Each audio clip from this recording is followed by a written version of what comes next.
So friends, मैं अपने इस ट्रिप के अनुभव भी शेयर करना चाहूँगा आपके साथ में। मैं बहुत ही सुखद अनुभव रहा।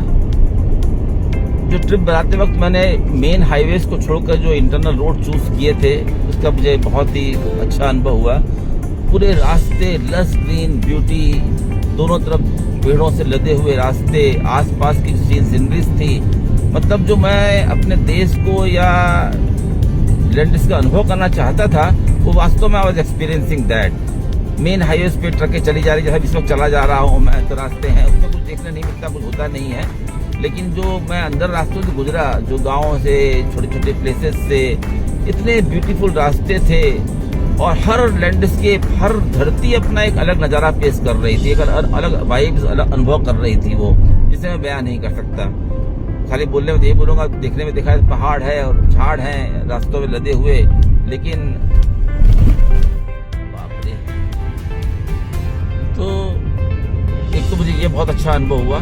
दूसरा, पर्टिकुलरली जब केरला और कर्नाटका से गुजर रहा था मैं, तो मैंने देखा कि छोटे छोटे गाँव में या टाउन से भी जब रास्ते गाँव के बीच से गुजरते थे, क्योंकि जो हाईवे होते हैं, जो अगर नेशनल हाईवे नहीं है तो सिटी के बीच से रास्ता गुजरेगा, तो वहाँ दोनों तरफ वो रेलिंग्स लगी हुई थी और रेलिंग्स पे फ्लावर पार्ट्स लगे हुए थे और उसमें फूल लगे हुए थे। मतलब ऐसे पूरे रास्तों पे इतना नीट एंड क्लीन और फूलों से भरे रास्ते इतने सुंदर लगते थे। मतलब लोग इतनी केयरफुली मैनेज कर रहे हैं और लोग इस डिसिप्लिन से रहते हैं। बड़ा सुखद अनुभव हुआ ये, और वेरी आनंददायी अनुभव था कहा जाए तो।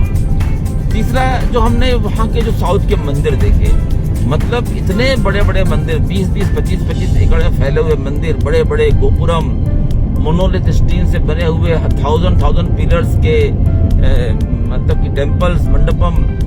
मतलब एक देखता था तो मुझे लगता बस ये बेस्ट यही है, लेकिन दूसरा देखता वो भी बेस्ट लग जाता था। तो बस ब्यूटीफुल है सब कुछ शब्द मिलते नहीं थे बोलने के लिए। इतना खूबसूरत नज़ारा था और इतने सुंदर मंदिर, मुझे इतने बड़े बड़े मंदिर मैंने और कहीं साउथ की सिवाय कहीं नहीं देखे मैंने, तो साउथ में मुझे देखने को मिले मुझे। तो ये एक बहुत ही एक अच्छा अनुभव रहा। और जो आर्किटेक्ट को तो जो हर पिलर के अंदर जो आर्किटेक्चर काम था या जो स्कल्पचर खुदे हुए थे, उसकी अपनी एक स्टोरी हुआ करती थी, थीम बेस्ड थे।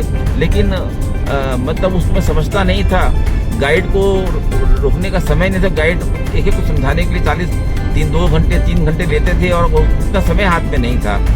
जो ट्रिप बनाने में दूसरी मेरी गलती, शॉर्टकमिंग रह गई हुआ। हम समझा मंदिर में 1-2 घंटे दर्शन हो जाएंगे, लेकिन मंदिर ऐसे थे 3-4 घंटे लग सकते थे वहाँ पर, या तो लाइन की वजह से या वहाँ कितनी ब्यूटीज थी, अगर देखना प्रॉपरली देखना हो तो फिर मैं अपने आप ही उसे देखता था। कहीं गाइड एंगेज करता था, कहीं नहीं करता था, मैं समय नहीं रहता था तो।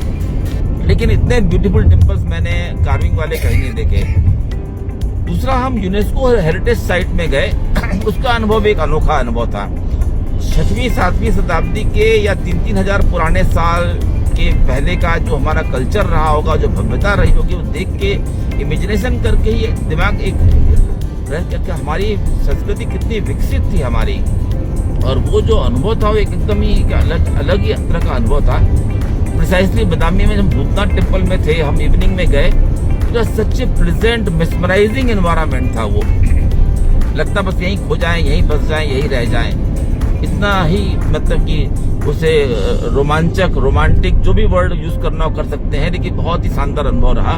और लास्ट में जब हम्पी से हम जब इतने खतरनाक स्पीड के बीच में आते हैं कि गाड़ी पूरी हिल जाती है, तो जब वो हम्पी से हम निकले, तो हम्पी को पहले तो हमारा जरा फर्स्ट डे हम जब देखने का वो ललिता महल पैलेस वगैरह वहाँ पर पूरे अपने का क्या ये पूरे हम्पी को उन्होंने हेरिटेज साइट बना रखा है, यूनेस्को साइट बना रखा है। लेकिन जब हम हम्पी पूरा घूमना शुरू किया हमने, तो पूरे हम्पी में एक अनोखा ही नज़ारा था। पहली बात तो हम्पी पूरी 3 पहाड़ियों के बीच में बसा हुआ है, मातंग हिल, मायावंत हिल और अंजनेय हिल, और एक तरफ तुंगभद्रा रिवर है।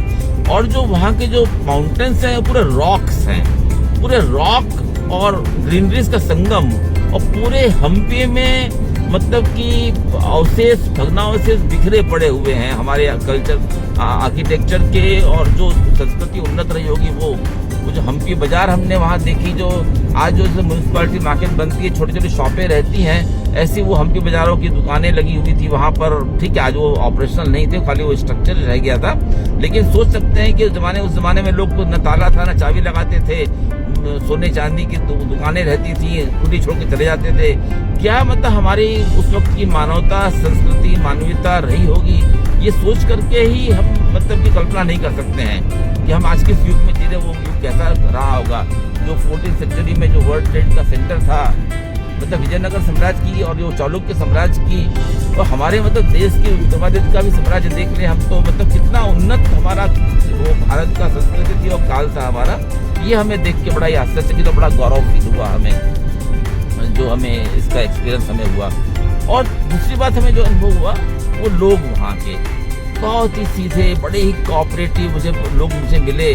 और ऐसे सुखद अनुभव कई तो हमें हुए कि मतलब कि दिल को छू जाने वाले। हम एक जगह पर थे कि मतलब कि हम रास्ता कुंदापुर से गुजर रहे थे, हम रास्ता भूल गए और हम जा रहे थे, तो हमने पूछा तो बताया किस रास्ते से, लेकिन हमारा मैप कोई दूसरा रास्ता सजेस्ट कर रहा था, तो वी फॉलोड अवर मैप। तो वो मोटरसाइकिल वाले जेंटलमैन हमारे पीछे तक आए, हॉर्न मारते हुए हमारी गाड़ी को रोके, बोले यहाँ नहीं, यहाँ चलिए। लैंग्वेज तो समझते नहीं थे, बातें नहीं कर सकते थे, लेकिन वो उन्होंने जो समझा, हमने उनको फॉलो किया, हमको वो टेम्पल तक छोड़ के गए वो। ऐसे हमें 2-3 अनुभव रास्तों में हमें हुए। और एक जगह पे एक ऐसा अनुभव हमें हुआ कि नॉर्मली मैं कैश लेके ट्रैवल नहीं करता हूँ, और एक हमें टोल टैक्स के पास में, हम जब फॉरेस्ट एरिया थी तो वहाँ यूपीआई चलता नहीं था, तो बोले नहीं आपको कैश ही देना पड़ेगा, I had no cash in my pocket. अब क्या किया जाए, तो मैं कुछ देर रुका तो पीछे एक से कार आ रही थी, तो उसको रोका मैंने और मैंने उनको बताया कि भाई ये प्रॉब्लम है, मुझे कुछ कैश चाहिए, 200 रुपया देना है, तो इमीडिएटली आपको मैं ट्रांसफर कर देता हूँ। मुझे ख्याल है कि उनको भी मैं जीपे ट्रांसफर नहीं कर पाऊंगा, क्योंकि उन्होंने ये बताया नहीं था कि यूपीआई चलता नहीं, वो यूपीआई एक्सेप्ट नहीं करता, ऐसा कह रहे थे। तो उन्होंने इमीडिएटली 200 दिया और फिर बोलने लगे कि नहीं आप और भी रख लीजिए। मैंने उनको ट्रांसफर करने की कोशिश, ट्रांसफर नहीं हो रहा था पैसा। बोले डोंट वरी, वो मुझे अपना नंबर देने को तैयार नहीं थे पहली बात तो, और बोले 200 नहीं और रख लीजिए, आपको शायद जरूरत पड़ जाएगी। तो ये जो काइंडनेस जो लोगों के दिल में है, दूसरों को मदद करने की भावना है, एक स्ट्रेंजर को भी जो मदद करने की भावना है, वो वास्तव में छू जाती है। लगता है कि आज भी हमारी ह्यूमैनिटी बरकरार है, एक ट्रस्ट पैदा होता है जीवन के लिए, एक जिंदगी जीने के लिए एक भाव मिलता है। तो वास्तव में ये सारे अनुभव बहुत ही हमारे सुखद रहे इस ट्रिप के। और एक ट्रिप हमें जिंदगी में कुछ नया सिखा गई। जैसे मैंने पहले भी कहा था अपने में कि हर ट्रैवल अपने आप में कुछ दे के जाती है, हमको रियलिटी के साथ में जीना सिखाती है। अगर हम रियलिटी के साथ एडजस्ट नहीं करते हैं तो जीवन हमारा दुखी हो जाता है। तो ये यात्रा जो होती है, जो ट्रैवल होता है, वो हमें हर रोज नई सिचुएशन एडजस्ट करना सिखाता है। और या तो एडजस्ट करके हैप्पी होइए, या अनएडजस्ट होकर के, या उस पर एडजस्ट नहीं होकर के आप दुखी हो जाइए, चॉइस आपकी है। तो वास्तव में ये बहुत ही हमारे लिए मेरे एक जीवन का अनुभव रहा मेरे लिए। फिर से एक बार ये 20-15-20 दिन की ट्रैवल करना एक अलग अनुभव है, और 54 डेज की ट्रैवल करना एक अलग अनुभव है जीवन का, जो अपने आप में एक चैलेंज था मेरे लिए। ये ट्रिप मेरे लिए कि मैं इस एज में इसको ट्रिप कर पाऊंगा नहीं कर पाऊंगा। तो मुझे ये भी एक सुखद अनुभव हुआ कि अपने आप को मैं, जो मेरे पेशेंस पे गेस्ट कर पाया अपने आप को, मैं धीरज को, कि मुझे धैर्य के साथ में ट्रैवल करना है, कार चलानी है। तो वास्तव में it was a wonderful experience. और मैं सजेस्ट करूंगा कि जो कर सकते हैं जीवन में जरूर करनी चाहिए। और don't wait till age of 74-73, kindly do it as early as possible and enjoy the life and see the India, see the culture, taste yourself. ये आपके लिए भी चैलेंज है जीवन का कि how you can be happy in every situation. तो वास्तव में एक बहुत ही सुखद अनुभव रहा।